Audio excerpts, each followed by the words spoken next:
આપનું સ્વાગત છે.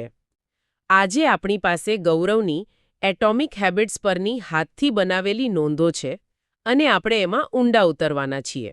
હા, અને ખાસ કરીને પ્રકરણ 5 જે નવી આદત શરૂ કરવાની શ્રેષ્ઠ રીત વિશે વાત કરે છે. આપણો હેતુ એ સમજવાનો છે કે શા માટે આપણી પેલી પ્રેરણા વારંવાર ઓછી પડે છે અને કઈ વૈજ્ઞાનિક પદ્ધતિઓ ખરેખર કામ કરી શકે. અને આ પ્રકરણની શરૂઆત જ શું કહેવાય એક મોટા ધડાકા સાથે થાય છે. એ આપણી એકદમ ઊંડી માન્યતા પર સવાલ ઉઠાવે છે. કઈ માન્યતા? એ જ કે આપણે જ્યારે નિષ્ફળ જઈએ છીએ ત્યારે કારણ પ્રેરણાનો અભાવ છે. આપણે વિચારીએ બસ મારામાં પૂરતો જુસ્સો નથી. હા, બધા જ આવું વિચારે છે. પણ લેખક કહે છે કે આ વાત જ ખોટી છે. સમસ્યા પ્રેરણાની છે જ નહીં, સમસ્યા સ્પષ્ટતાની છે. ઓહ, આ તો ખૂબ જ રસપ્રદ વાત છે. મતલબ કે મોટિવેશન પર આટલો ભાર મૂકવામાં આવે છે એ કદાચ યોગ્ય નથી. બરાબર. અને આ વાતને સાબિત કરવા માટે નોંધમાં એક સરસ પ્રયોગનો ઉલ્લેખ છે. 2001માં બ્રિટનમાં થયેલો. હા, મેં વાંચ્યું. એનાથી આખી વાત એકદમ સ્પષ્ટ થઈ જાય છે. સંશોધકોએ 248 લોકોને ભેગા કર્યા હતા, ખરું ને? હા, અને એમને નિયમિત કસરત કરવાની આદત પાડવા માટે 3 જૂથોમાં વહેંચ્યા. ઓકે, તો પહેલું જૂથ કયું હતું? પહેલું હતું નિયંત્રણ જૂથ, એટલે કે કંટ્રોલ ગ્રુપ. એમને બસ એટલું જ કહ્યું કે તમે કેટલી કસરત કરો છો એની નોંધ રાખજો. બસ. કોઈ સૂચના નહીં, કોઈ મોટિવેશન નહીં. કશું જ નહીં. પછી બીજું જૂથ પ્રેરણા જૂથ. આ લોકોને તો ભરપૂર મોટિવેટ કરવામાં આવ્યા. કસરતના ફાયદા, બીમારીઓના જોખમો બધું જ સમજાવ્યું. અને ત્રીજું જૂથ? મને લાગે છે કે આખી રમત ત્યાં જ હશે. બિલકુલ. ત્રીજા જૂથને પણ પ્રેરણા તો આપવામાં આવી જ, પણ સાથે એક નાનકડું શું કહેવાય વધારાનું કામ આપ્યું. શું કામ હતું એ? એમને ફક્ત એક વાક્ય પૂરું કરવાનું હતું. હું આવતા અઠવાડિયે દિવસના રોજ સમય વાગ્યે જગ્યા પર 20 મિનિટ કસરત કરીશ.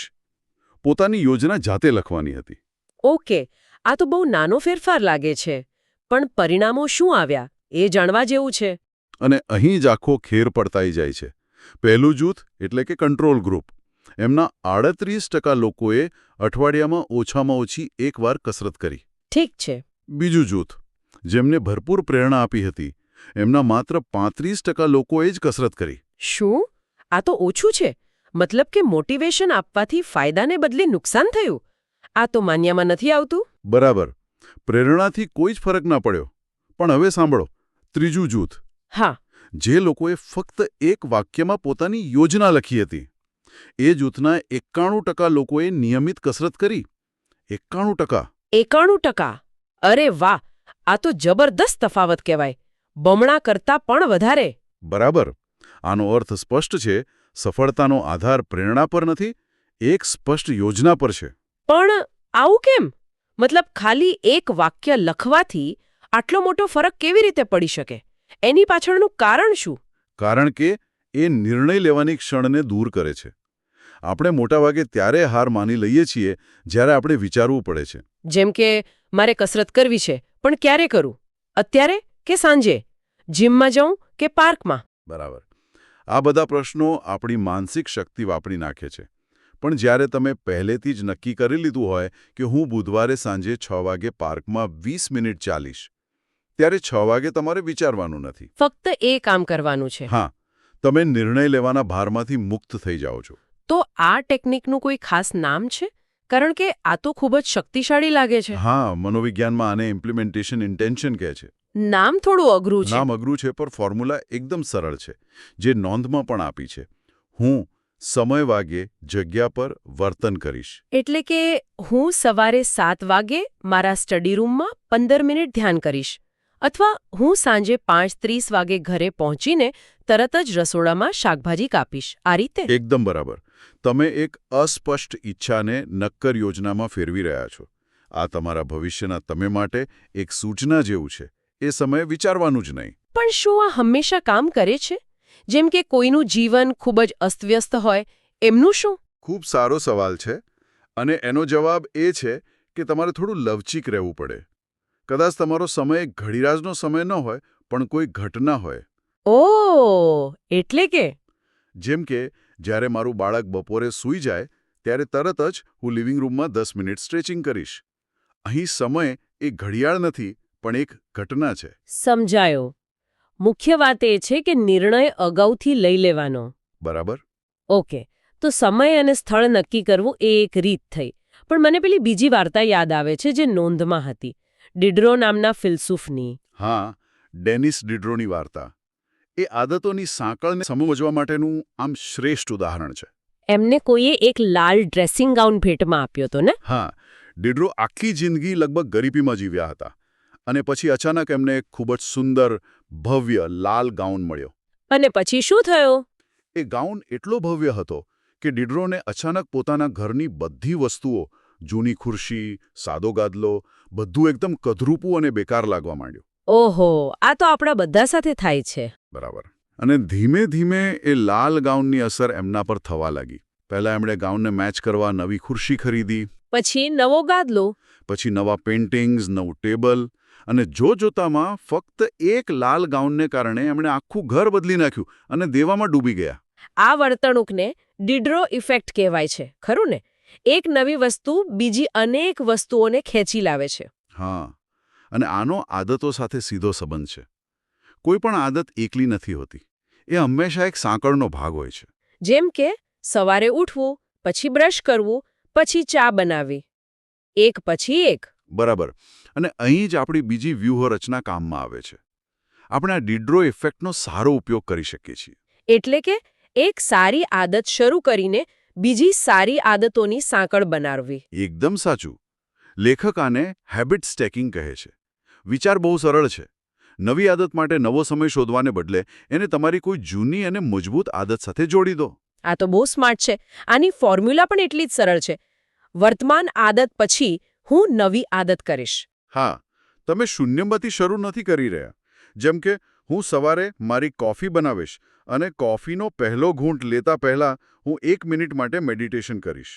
ઓહ, એટલે કોફી બનાવવાની જૂની આદત નવી આદત માટે એક ટ્રિગર બની જાય. બરાબર. તમારું મગજ બંનેને જોડી દે છે.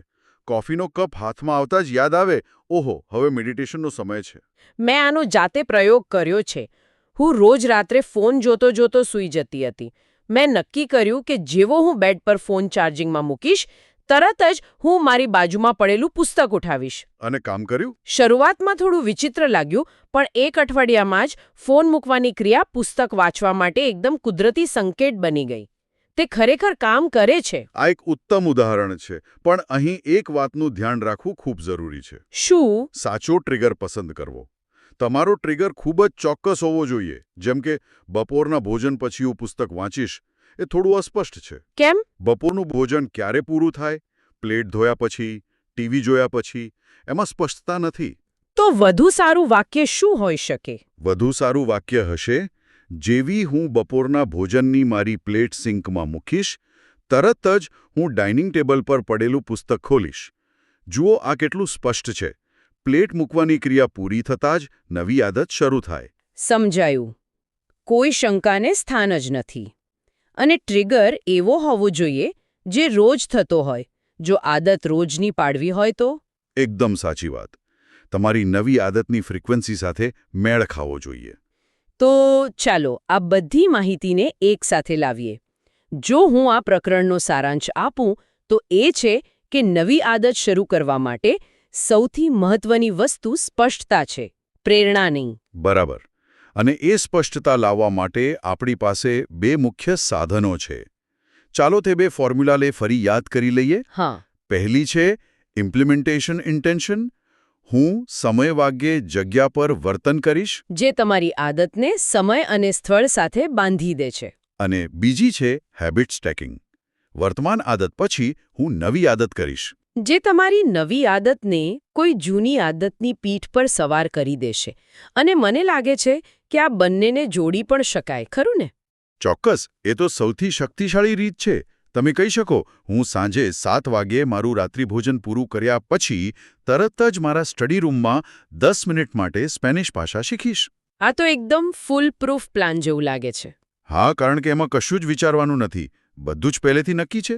તો આજે આપણે શીખ્યા કે કાલથી શરૂ કરીશ એવા અસ્પષ્ટ વચનોને બદલે આપણી આદતો માટે એક નક્કર બ્લુપ્રિન્ટ કેવી રીતે બનાવવી. આ પદ્ધતિઓ ક્રિયાને લગભગ સ્વચાલિત બનાવી દે છે. બરાબર. પણ આ આખી ચર્ચા એક ખૂબ જ મહત્વપૂર્ણ પ્રશ્ન ઊભો કરે છે. કયો પ્રશ્ન? આપણે યોજના બનાવેલી હતી, સમય, સ્થળ, ટ્રિગર બધું નક્કી કરી લીધું. આ બધું આપણી આંતરિક દુનિયા વિશે છે. પણ આપણી બહારની દુનિયાનું શું? મતલબ કે? આપણી આસપાસનું વાતાવરણ? હા. શું આપણી આસપાસની જગ્યા, આપણી આસપાસની વસ્તુઓ, આપણી આદતો પર કોઈ અસર કરે છે? નોંધોના અંતમાં પ્રકરણ 6નો ઉલ્લેખ છે, જેનું શીર્ષક છે પ્રેરણાનું મહત્વ વધારે પડતું અંકાયું છે, પર્યાવરણ વધુ મહત્વનું છે. ઓહ, આ તો વિચારવા જેવો મુદ્દો છે. બરાબર. શું આપણી સફળતા ફક્ત આપણી આંતરિક યોજના પર આધાર રાખે છે કે પછી આપણી આસપાસની જગ્યા અને વસ્તુઓ આપણને સફળ કે નિષ્ફળ બનાવવામાં અદૃશ્ય રીતે મોટો ભાગ ભજવી શકે છે?